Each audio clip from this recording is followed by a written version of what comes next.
Don't be so goddamn rude. Like, it's fine, it's not like I'm trying to shoot a video or anything. At school, we're always encouraged to get the absolute best grades and to avoid failure as much as possible.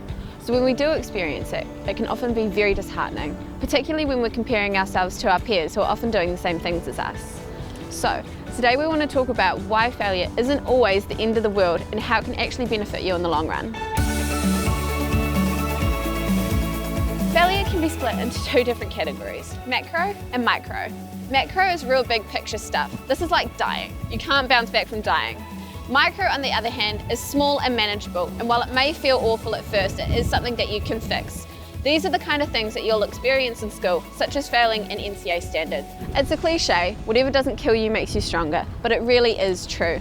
Anything that doesn't kill you can be treated as a learning experience that you can use when you encounter similar scenarios in the future, because you inevitably will.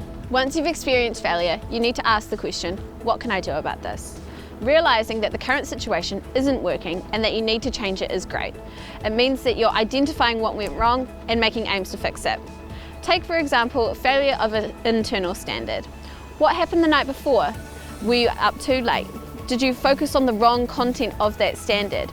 Did you think you knew the content when you really didn't? Identifying what exactly went wrong is really important in this, and it makes sure that your failure isn't a wasted experience. If you listen and learn from your micro failures, it turns into macro success. Think about the last time you failed at something. What could you have done differently or better to make sure it doesn't happen again?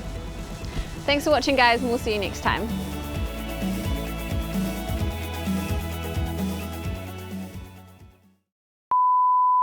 And that you need to take aims to change it is the first